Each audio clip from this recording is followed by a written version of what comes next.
Hey everybody, this is RetroKid Reviews with the long overdue backlog, I guess, review for my channel. The Power Rangers Lightning Collection crossover with Street Fighter soaring falcon Ken Masters figure. That is a mouthful for a crossover promotion. Just gonna be perfectly honest on that one. Also, as far as stands go today for my channel, I don't have anything to mount on this angle yet, because I lost my I think smartphone mount all the way over here by Dino Charge Res. Wow, it's been a while since I've had these figures out, in case you could tell. So, looking at the box, it is definitely plastic-free packaging, standard fare. I got this from GameStop for a little too high, I'm going to be honest, but then again, GameStop prices, what are you going to do? In the back of the box, you see digital scans of what it looks like. It's pretty close to what the actual figure is. Here is a photo of the actual figure getting propped up in that pose. By the way, I'm going to talk more about that later. Effects parts for, I think, his Shoryuken and I think his swipe kick attack. I forget. Again, I'm not very well versed in the entire Street Fighter lore. I've played mostly since 4. Haven't been around through the Third Strike or OG Street Fighter 2 eras of Capcom's best fighting game series ever. So, gonna be honest with that one out of the gate. Another reason why this is a bit of a mixed match when it comes to Ken over here. As you can tell from the accessories pack, there's no alt head sculpt, which was pretty much the big selling point for the Lightning Collection as a whole.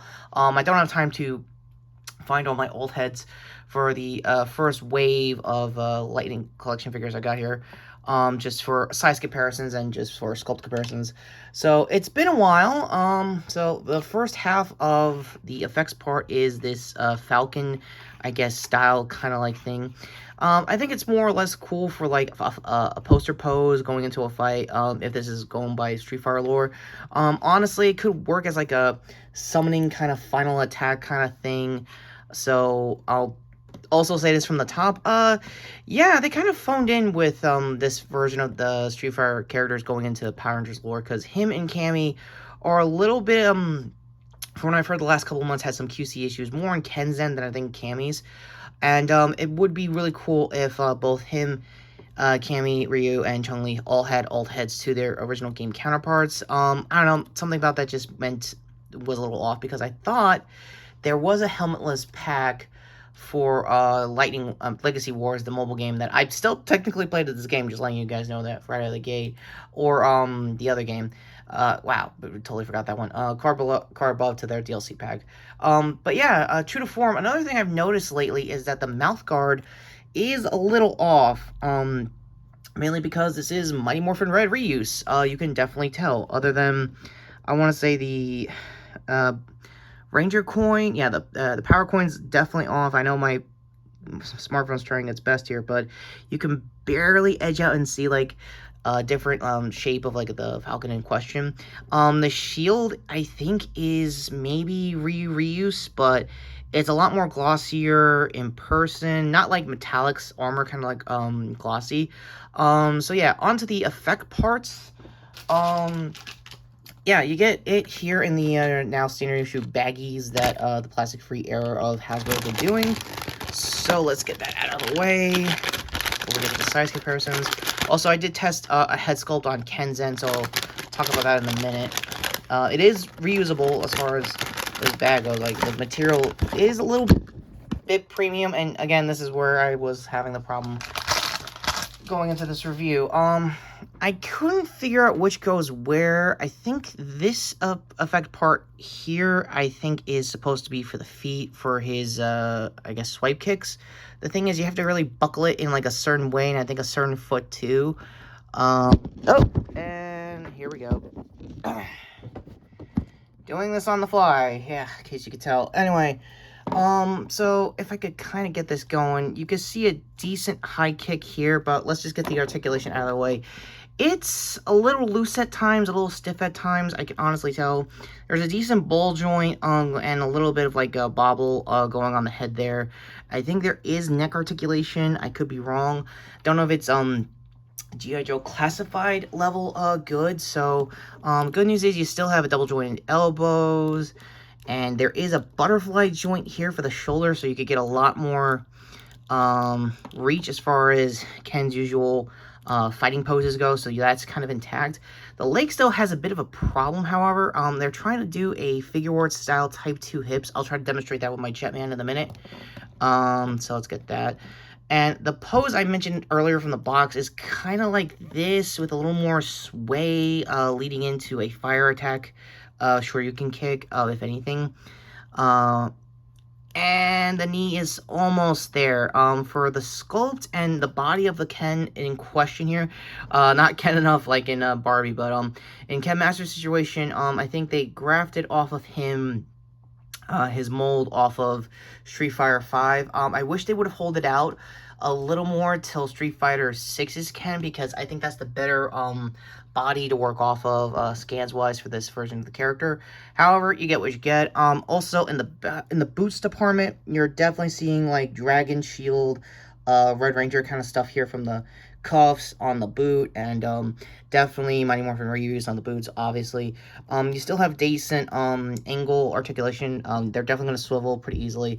Yeah, toes are non-existent. There's no toe joints, which actually would kind of help emphasize his kicks more, because again, in Ryu and Ken's case, they're definitely like the big uppercut slash fire attack kind of guys. And yeah, another thing I heard lately, and I think Toku Topics mentioned this, he noped out on doing a hand swipe. So let me see if I could get the original hand back in the fist here. And so far so good. So I kind of might have missed out on the QC issue on the pegging, so yay there, I guess. Back on the original peg, it should go back in, and sure enough, clips in just fine. So already you could kind of get an idea where they're trying to go with this version of Ken. Another thing I've noticed lately, both him and Cammy may have some stiffness on certain angles. Like the only Kisu stiffness I'm having here on his I think his left leg. It's hard to basically stiffen out, unstiffen. Probably gonna have to hot water or do some blow dryer stuff. Because I want to have that same kind of loose leg sweep that Ken is pretty much known to have for his his moveset in the games. So ultimately, one last thing I want to demonstrate before final ratings is basic size comparisons to pretty much my entire Lightning Collection, just to give you an idea on like where everyone's at. Starting off with Doggy Kruger over here, he's kind of comparable. There's more stuff going on there. Another thing I forgot to mention, the Articulation, because it's been a while. I think I might have cracked the ab crunch here, because I think it's kind of there, it's kind of pronounced, but it just feels a little, like I said, too loose. The diaphragm makes sense leading up to again, one of Street Fighter's signature kicks of the, not just like him, but like the entire cast. I almost just lost the camera here, my bad. So yeah, going him up against, say, like my Cobra Patrol here, it is going to be interesting to do a shoot with them. It's going to be hard on certain angles. I'll probably see that going into the gram for that one. Lastly, I just want to say, like I said, when Lightning Collection, when Legacy Wars was coming out for this Street Fighter crossover, you can already tell that there's some comparisons to Jetman. This is my SH Figure Wars Jetman Red Hawk. So another thing I also wanted to show off is the hip articulation they were trying to aim for. This is the hip down kind of stuff for a high kick. Yeah, and you can already see like there's a better like bull like skeleton in there to basically work off of the articulation. And in Ken's case, a whopping, I want to say, half a decade later between each figure. I could be wrong. Let me know in the comments when this came out. I think it was around during Keeper Ranger, so again, take that as you will. It's kind of there on the cut in the divot, but again, it's not enough room to work off of. There is a good thigh swivel, so you could kind of trick it that it's a little higher than it is if you have to on certain photo shoots. Ultimately, should you get this figure, if it's on sale and you need to, like, fill out, a mashup Street Fighter kind of character, maybe. Is it the worst in the Lightning Collection? I don't know. This is my first figure in a while. I mean, I am interested to see all their crossover promotions and stuff like that. I want to try to see if I get the TMNT stuff. I want to see if I want to get like any of the Cobra Kai crossover figures for when the final season drops. By the way, card there to their table read. So yeah, ultimately for over almost I was like $35 premium. Is this a decent crossover? Depends. Again, like I said, this should have been an old head, for a, I guess, not Ori, sorry, I got way too much Resident Evil on mine. Also, with the head out, you can still technically try to get their dragon shield out if you want to have, like, a plain Jane sculpt for a, and my computer's wording out here. For a plain Jane, Ken, if you really want to go there. So this is my Outback that I've used lately in the storylines. Trying to retire. In case you can tell, this figure's way too good to retire. Hang on, I'm going to do it off screen. Sorry, guys.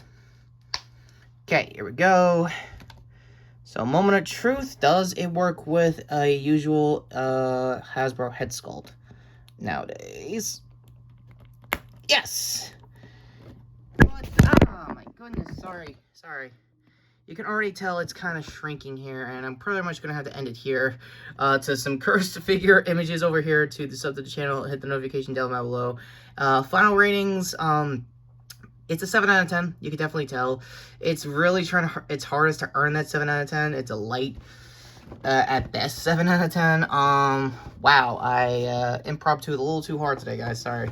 So that all being said, with my impromptu-ness aside, what did you think of the figure? Is it worth picking up? And it does work with certain, I want to say, head sculpts. I don't have all the unmorphed heads from the Mighty Morphin cast. I think would work best off of this. Like, definitely, if Rocky had an alt head with his Nachetti armor, I would say that would be the best head sculpt to work off of, honestly. Because I see a lot of, like, Rocky in this version of Ken, and I can see them working together in, like, a Season 2 kind of vibe, aspect. Or if it's an older version, like, Once and Always, Ken, going up against, Rocky, I could see them cross over as like a one-shot comic, if anything, in the Boom timeline. That being said, like I said, what did you think of the figure? Are you going to pick up this? Are you going to try to pick up Camry? Will this figure be another, I guess, figure row of old figure forms for me here on the channel? Most likely, my last figure form with this kind of style of sculpt, if you could give me 2 seconds before the cards. Sorry, guys. Is my Xenoverse Ace, also from Figure Wars, in their anime line for Dragon Ball. Hang on a minute. Sorry for the patience. And already you can see kind of similarities to what I'm aiming for like a figure form as like a mascot sponsor for my channel. Like alt design, a little bit of like, you know, make what you got, kind of like outfit / armor design for action figure. I kind of like just the scrappiness of the both of them in the time travel and multiversal aspect, and then mostly, again, power morpher kind of sense, morphing grid wise. So ultimately, it's really up to you if you want to make this like your kind of style into toku tubing, if anything. I kind of want to ult my game up, we'll up the game here for that kind of style, and mixing, matching, and kit bashing 2 heads together is kind of what most of like the Marvel Legends side of the community tends to do with their customs. I'm not in it to making a custom, I'm in it to make a custom on the cheap, and this isn't cheap, I will admit. It could be a lot cheaper, honestly speaking. Speaking of that all being said, again, ultimately, I feel like it's really up to you, and with my camera really wanting to get this out of the way, let's just get the end cards firsthand here to my previous, I guess, Nerf news with the Strife X, I guess, baggy over here to the shorts playlist where I'll be doing my upcoming short for Critical Role episode 68. That being said, yeah, go to all these figures here, just sub to the channel down below. And with that all being said, I really need to get Street Fighter 6, and this is RetroKid saying, no, really, I really got to get Street Fighter 6. Did you see how good that was on Evo? Imagine next year when everyone's aiming for, like, I don't know, 2 million prize pool. Yeah, I am so going to Vegas. Kinda, sorta, maybe.